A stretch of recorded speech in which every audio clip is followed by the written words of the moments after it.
Hello' বন্ধু, current আছামলৈ স্বাগতম। এই যে সাঁচি বাৰীখন দেখি আছে, ইয়াত আপুনি কিছুমান ডাঙৰ ডাঙৰ সাঁচি দেখিছে। এই যে ডাঙৰ ডাঙৰ সাঁচিখিনি আপুনি দেখি আছে, এইখিনিত কিন্তু প্ৰচুৰ দাম দি আছে, প্ৰচুৰ দাম দি আছে। এইখিনি হ'ল খুব উন্নত মানৰ সাঁচি। চাওক, বহুত সাঁচি আছে, অতি উন্নত মানৰ সাঁচি।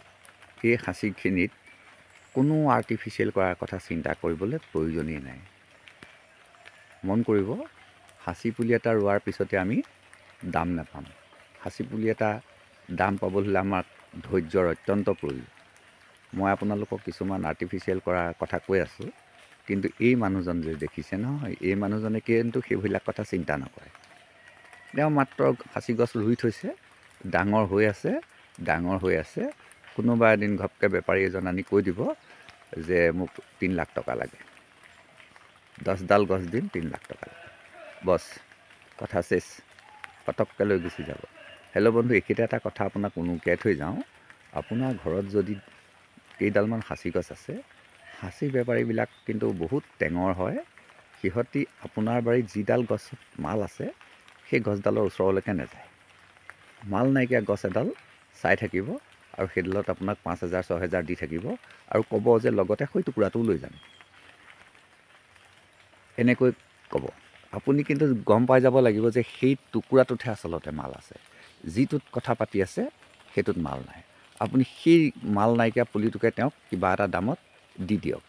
দি দিয়াৰ পিছত সেই মানুহটো 2 দিন বা 3 দিনৰ পিছত আহিব, আহি ক'ব যে আপোনাৰ পুলিটোত কাটি খাই গ'লোঁ, একেবাৰেই মানে লছ হ'ল আৰু বুজিছেনে, মোক আৰু এটুকুৰা আজি মই চাওঁ বুলি আহিলোঁ। তেতিয়া আপুনি গম পাই যাব যে মানুহজনে আপোনাৰ গছডালত বেষ্ট প্ৰফিট কৰিছে। সেইকাৰণে মানুহজন নেক্সট টাইম আপোনাৰ ঘৰলৈ আহিছে।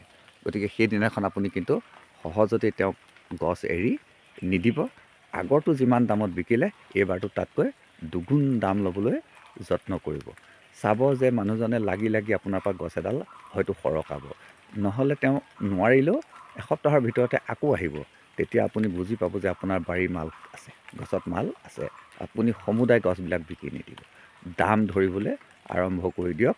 চাব, আপুনি ইজোপাতকৈ সিজোপাত দাম পাব, সিজোপাতকৈ সিজোপাত দাম পাব। কিন্তু মন কৰিব যে আপোনাৰ কোনোবা কেইডালমান গছত কিন্তু একেবাৰে মাল নাই বুলি তেওঁ নাপাত্তা কৰি থৈ যাব। কিন্তু কোনোবা এজনে চাব, তেওঁ নাপাত্তা কৰি থৈ যোৱা গছজোপাই 20,000 টকাত উঠাই লৈ গুচি যাব। গতিকে অতি সাংঘাতিক কাৰবাৰ এইটো। আপুনিও কৌশলী হ'ব লাগিব, বেপাৰী আপোনাতকৈ কৌশল। আপুনি তাতকৈ বেছি কৌশল আয়ত্ব কৰি ল'ব পাৰিব লাগিব। তেতিয়াহে আপুনি সাঁচি গছ খেতিত লাভৱান হ'ব পাৰিব। হেল্ল' বন্ধু, দীঘলীয়া নকৰোঁ, আজি ভিডিঅ'টো ইমানতে সমাপ্ত কৰিছোঁ। আকৌ লগ পাম, আকৌ কথা পাতিম। আপুনি কমেণ্ট কৰক, কিবা জানিব লগা থাকিলে আমি আলোচনা কৰি ল'ম।